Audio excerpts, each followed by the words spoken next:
Изграждане на покривна система. В тази презентация ще обърнем внимание на различните видове покривни системи, при които се използват синтетични хидроизолационни мембрани. Ще бъдат представени компонентите на тези системи, както и някои общи принципи за свързването им. Ще направим кратък анализ на някои от тези компоненти и ще представим схематично подреждането на слоевете при изграждане на покривна система, как изглежда тя при някои конкретни детайли, като няма да навлизаме в подробности относно принципи и правила на хидроизолиране на различните покривни елементи и детайли, тъй като те са предмет на друга презентация. Покривната система се изгражда върху основа. Основата е конструктивният елемент от покрива, който ще се изолира. Тя може да бъде бетонна, метална или дървена и трябва да отговаря на определени изисквания преди да се започне да се инсталира покривната система. Най-често това е, че тя трябва да бъде чиста, суха и гладка. Върху основата се подреждат и свързват към нея останалите компоненти на системата.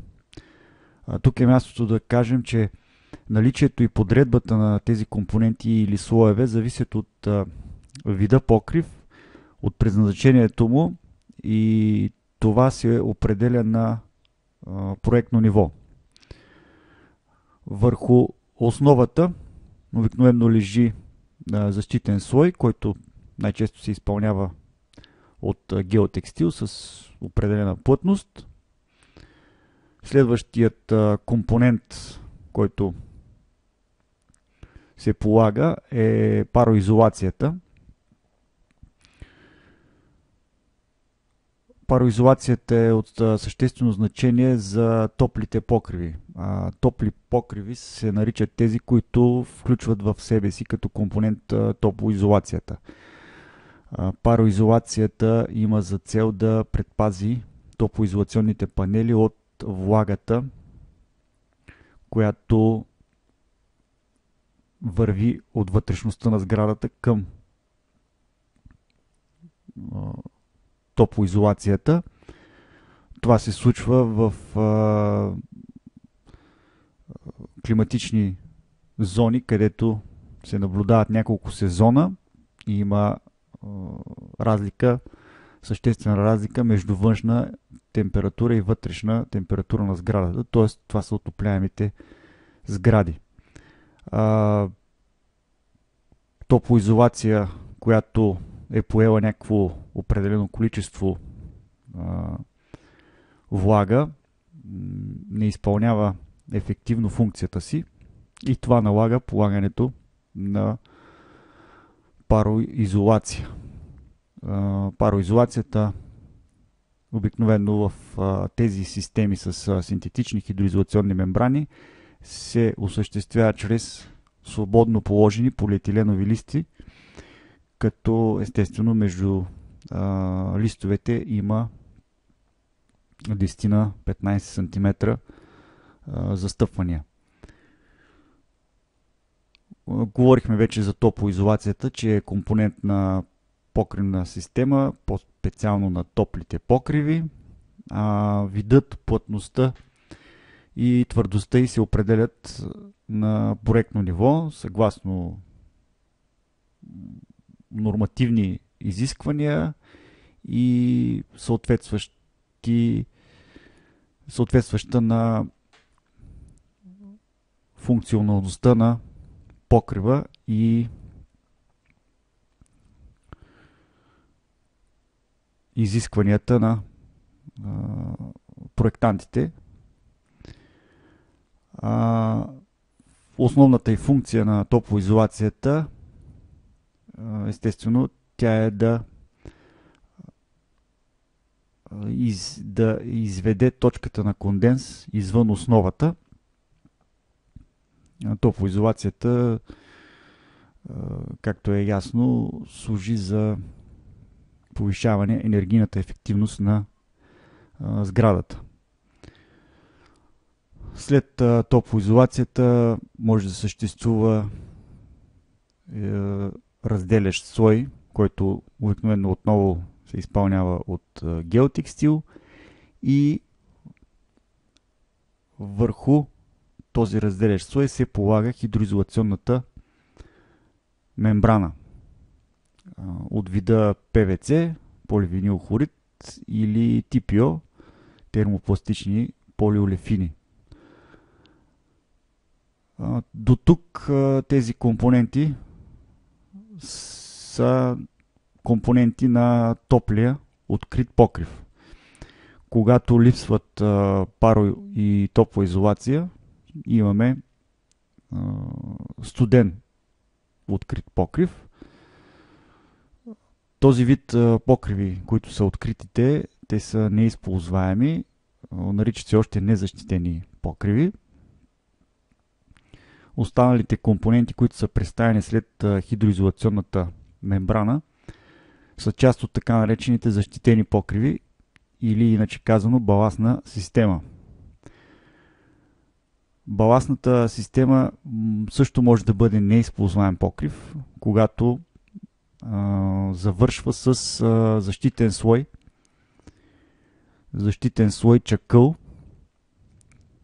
обикновено чакъл, който предпазва хидроизолационната мембрана от разместване и от климатичните влияния.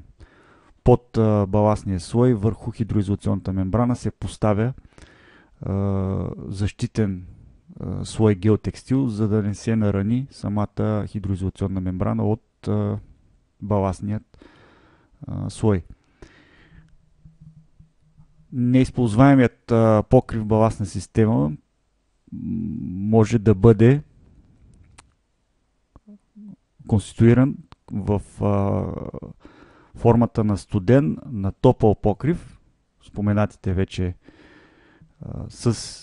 т.е. без топлоизолация и с топлоизолация, както и един подвид на топлия покрив, така наречения обърнат покрив, когато имаме топлоизолационни панели поставени върху хидроизолационната мембрана при липса на пароизолация, тъй като хидроизолационната мембрана изпълнява тази функция. Обърнатият покрив е винаги баластна система, т.е.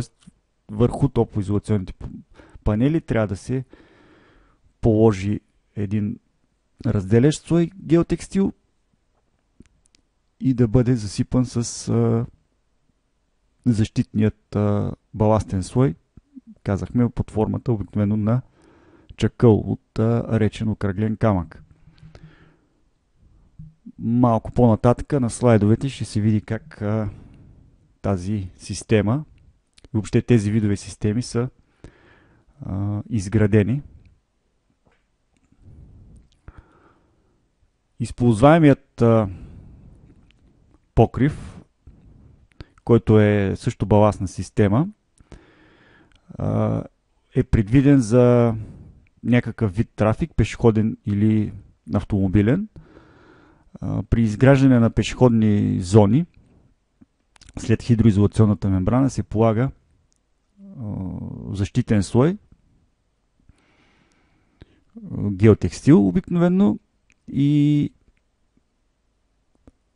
свободно положени плочки. Това е единия вариант, когато те са върху специално създадени за целта пластмасови крачета, или пък плочките са положени, залепени към цементова замазка. Това е отделящият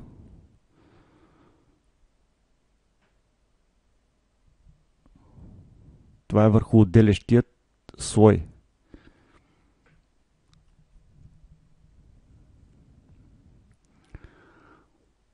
За автомобилен трафик зоните изискват и разпределящ тежестта слой. Това е циментов завършек с стоманена мрежа, армираща стоманена мрежа.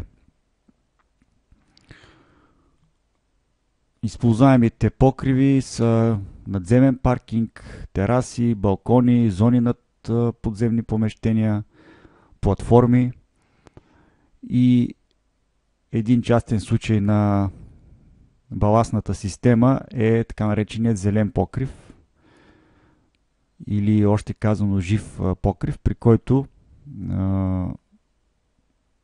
имаме разполагане на растителност в торфопочвен субстрат. Зеленият покрив може да бъде екстензивен, интензивен, в зависимост от дебелината на почвата. Според това пък се определя и какъв вид растителност ще бъде отглеждана.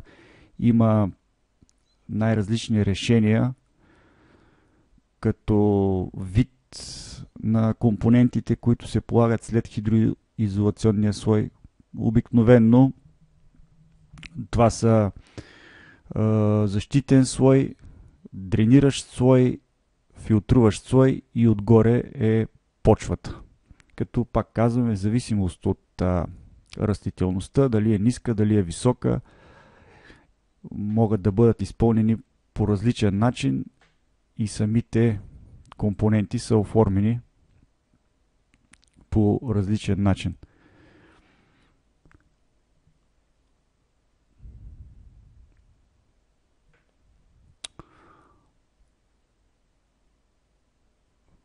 Имаме и един слой, един компонент, който е при системите с пълно залепване, с лепило на открити покриви, когато хидроизолационната мембрана се залепя към долният слой чрез лепило, т.е. това е слой лепило.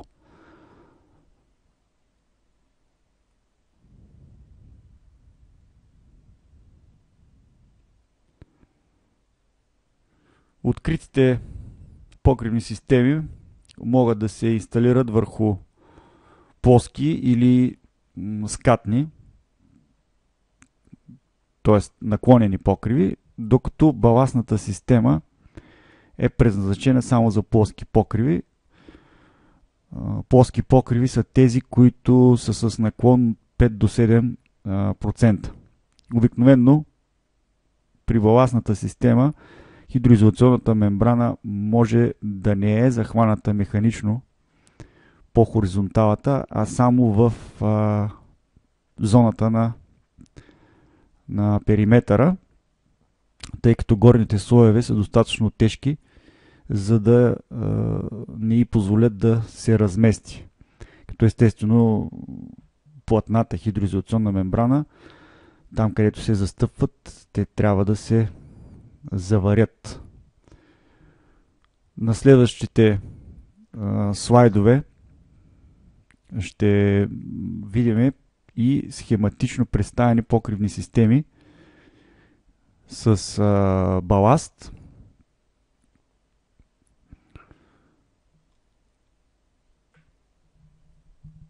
Първата схема горе в дясно, това е неизползваем покрив, баластна система. Споменахме вече, че след хидроизолационната мембрана се поставя защитен слой, обикновено от геотекстил, върху който се разстила защитният слой чакъл. В случая това е схема с студен покрив. Липсват топлоизолационни панели и пароизолацията. Долу в ляво двете схеми показват схематично какво представляват топли покриви. В случая обърнат покрив с завършек плочки върху пластмасови крачета или залепени към циментова замазка. С слоевете виждаме от долу нагоре.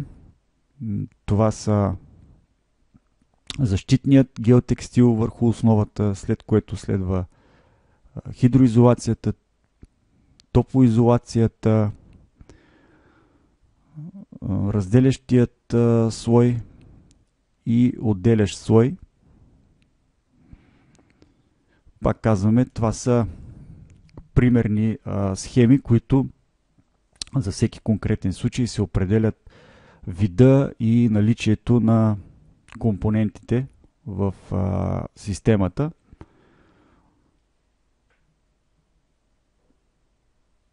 Другите видове системи с баласт, които са предназначени за автомобилен трафик, споменатите вече слоеве фигурират и тук. Най-отгоре е слоя пътна настилка, паваж, бетонови плочки, асфалт, който лежи върху разпределящ тежестта слой, тъй като тук натоварването е по-голямо и затова този слой се изпълнява чрез циментова замазка, армирана циментова замазка. Зелените покриви, споменахме вече, те са основно два вида. Там решенията за вида на компонентите и как ще се изпълнят са най-различни.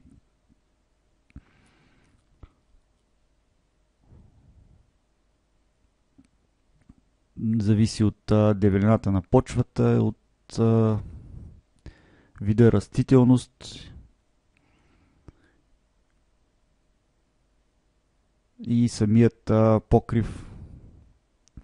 Дали ще се използва, в смисъл, че ще се оформят пътечки чрез декинг, или ще бъде неизползваем като във вид на морава. Решенията, пак казваме, са най-различни при тези покриви. Зелените покриви са обект на друга презентация, когато ще бъдат по-подробно разгледани като видове и като изпълнение.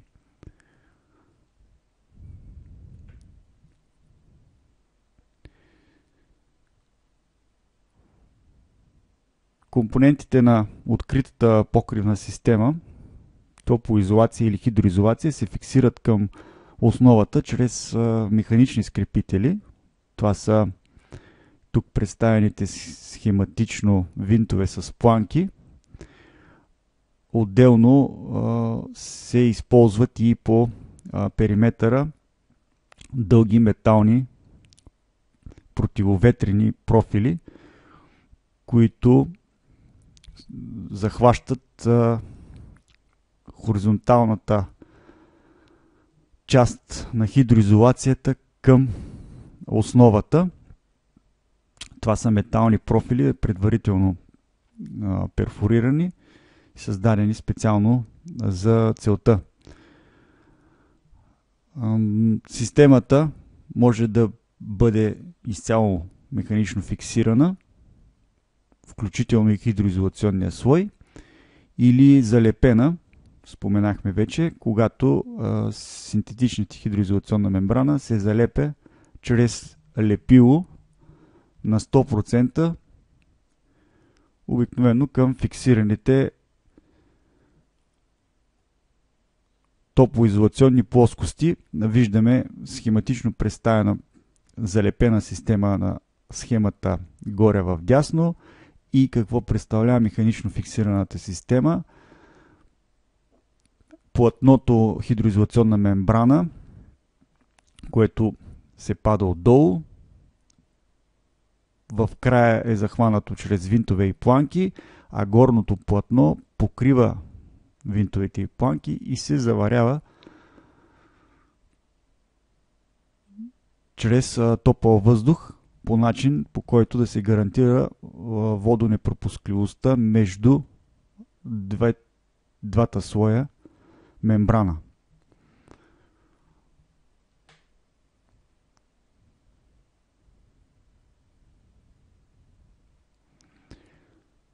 На следващите слайдове са представени схематично като изпълнение на различни видове неизползваеми покривни системи, за които вече споменахме.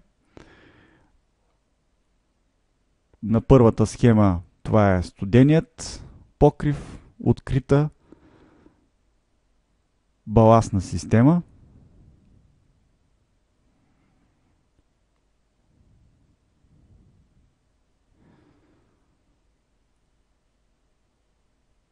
В случая схемата е с баласт.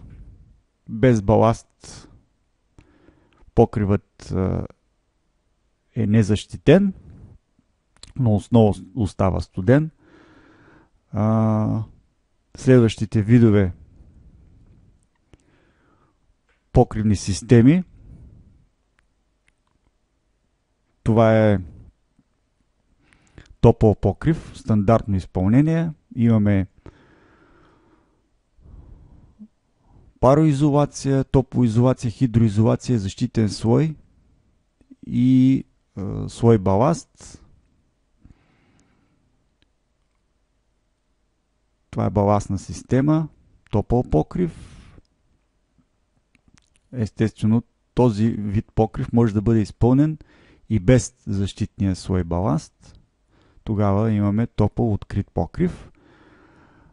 Другата схема долу в дясно показва обърнат покрив, когато топлоизолационните плоскости лежат върху хидроизолационните мембрани. Този вид покрив не може да бъде открит, той е само защитена или баластна система,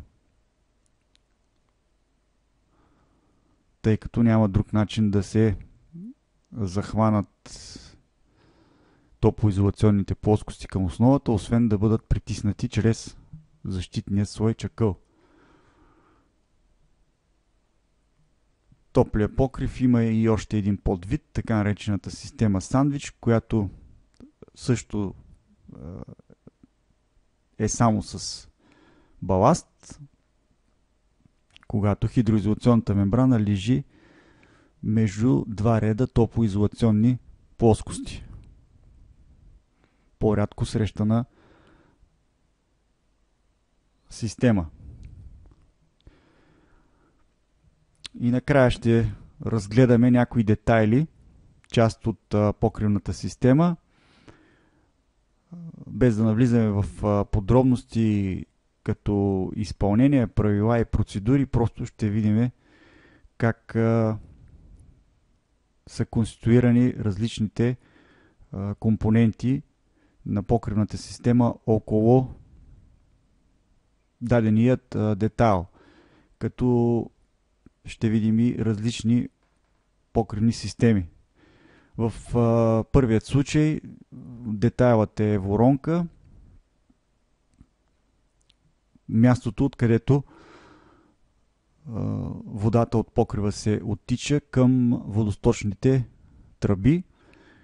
Най-важното при воронката е, че тя трябва да бъде внимателно и надежно заварена към хидроизолационната мембрана. Това е позиция 6. Заваръчният шев трябва да гарантира водонепропускливост, така че водата да не попадне между хидроизолационната мембрана и воронката и оттам да компрометира хидроизолацията.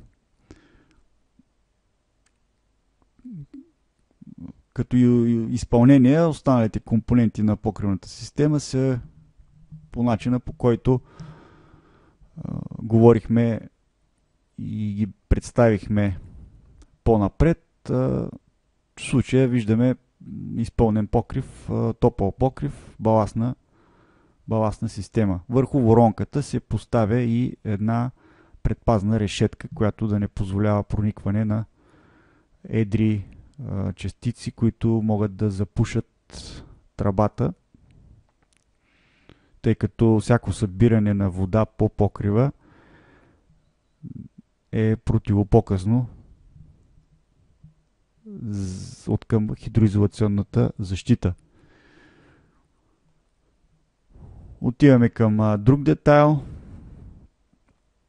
Това е борд по периметъра. По подобен начин се оформят и други задигнати части по покрива. Отново няма да навлизаме в подробности за изпълнението, само ще обърнем внимание на някои критични моменти при изпълнение на тези детайли. В случая имаме залепена система на топъл покрив. Това, което трябва да се отбележи, е, че платната по хоризонтала, хидроизолационна мембрана, при основата на борда има задигане от 4-5 см по вертикалата, а самото вертикално парче започва от 12 см навътре по хоризонталата, където се заварява така, че да не се допуска навлизане на вода. Това е позиция номер 6. Този шев трябва да се гарантира, след което имаме задигане по вертикалата и завършване в хоризонталната част на борда. В случая завършването е чрез завършващ елемент, някакъв метален профил. Другото, което тук е съществено, е, че при това завършване трябва да се гарантира зоната, където е захванат завършващият метален профил към борда. В случая това се осъществява чрез парче хидроизолация, позиция 13. Има и други варианти на завършване, ще ги видим по-нататък. Когато бордът е висок и хидроизолационната мембрана завършва по вертикалата, какво е решението? Или когато хидроизолационната мембрана се заварява към металния профил с специално позволяващо това да се случи покритие.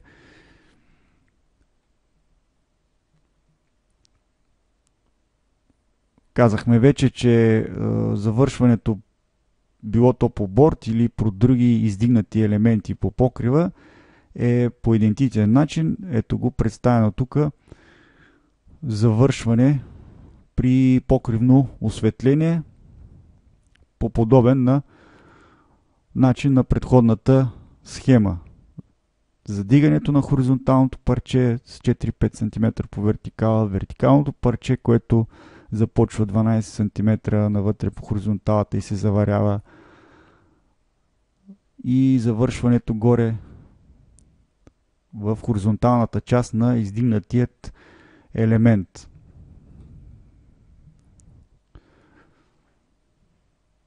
Механичната фиксирана система, борд при периметъра, нищо по-различно, освен това, че по борда трябва да се пусне и едно парче вертикално, позиция номер 8. Това е защитен слой геотекстил, който да предпази мембраната от евентуално някакви наранявания или неравности по борда. Вертикалното парче се заварява по хоризонталата, като трябва да премине върху фиксиращият елемент. В случая е показано винт с планка, но обикновено тук се полагат метални противоветрени профили. Завършването в горния край, където е по хоризонталата на борда, споменахме вече, тук е друго решение, когато синтетичната хидроизолационна мембрана се заварява към завършващия профил, метален профил, позиция 6. За да се случи това, този профил трябва да притежава специално покритие, което да позволява заваряването.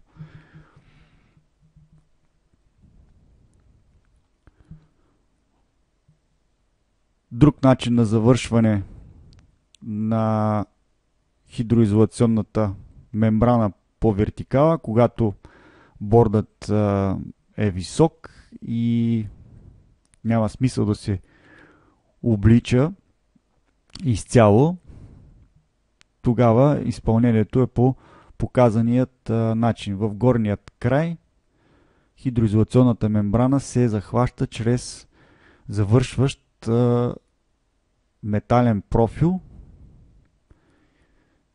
и винт, а по ръба на мембраната, по-точно между ръба на мембраната и основата на борда, тази кухина се запълва с уплътняващ полиуретан с цел недопускане проникване на вода в тази критична точка.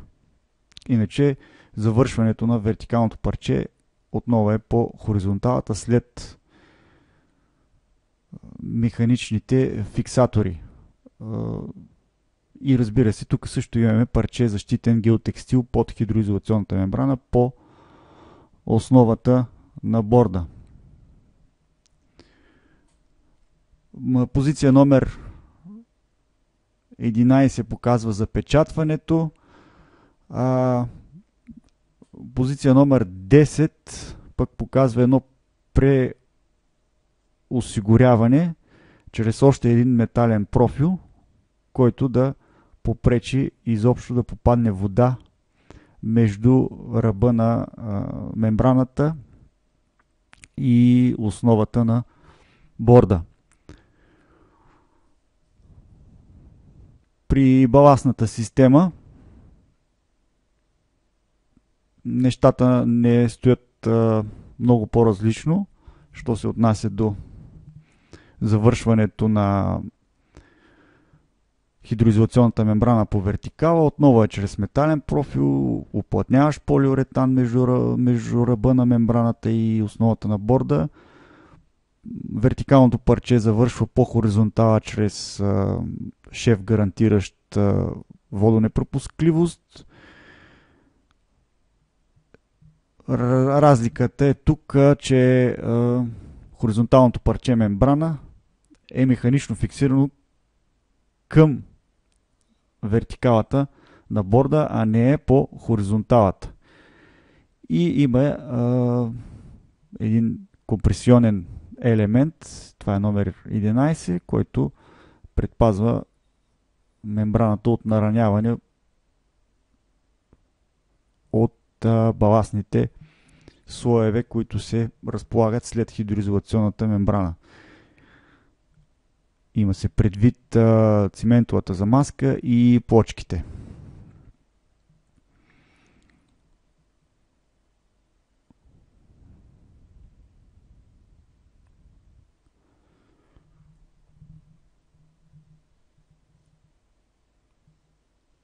И накрая зелен покрив.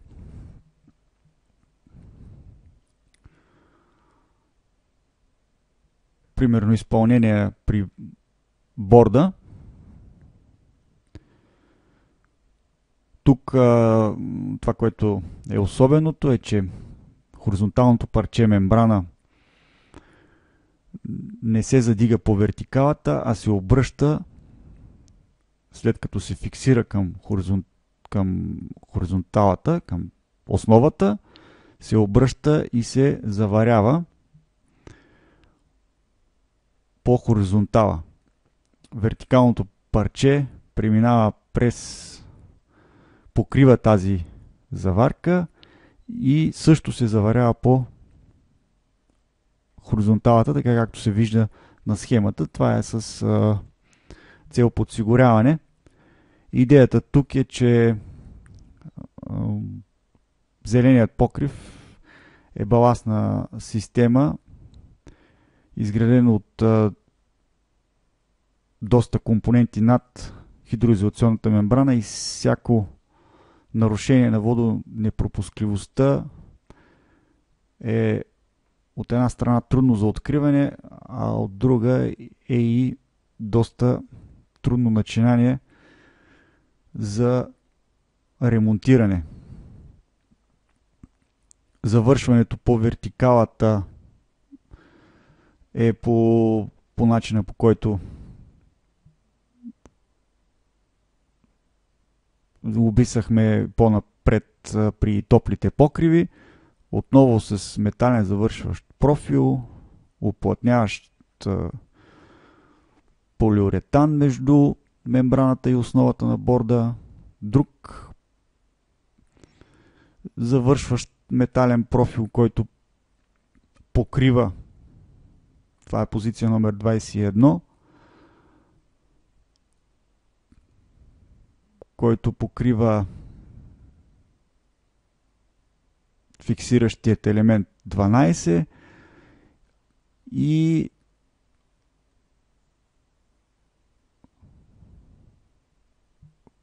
обикновенно се оставя някаква буферна зона между торфопочвения субстрат и борда, която е в вид на някакъв защитен елемент. Било то плоскост при екстензивните покриви или пък някакъв слой чакъл при интензивните покриви. Ширината на тази буферна зона е различна според дебелината на торфопочвения субстрат. След всичко казано до момента, трябва да се уточни, че представената информация е условна и за всеки конкретен обект се отчитат редица обстоятелства, съобразно които се подбират онези компоненти по вид и технически характеристики, така че да се изгради устойчива, водонепропусклива и същевременно функционална система.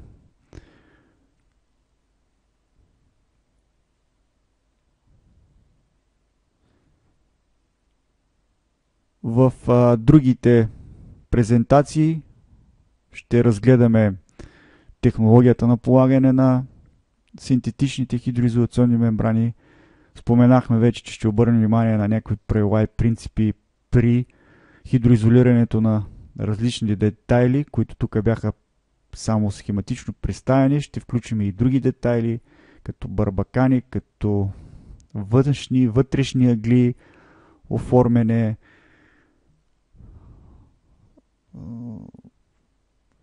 около комини, около въздухоотводи, отдушници и така нататък. Това беше. Благодаря за вниманието.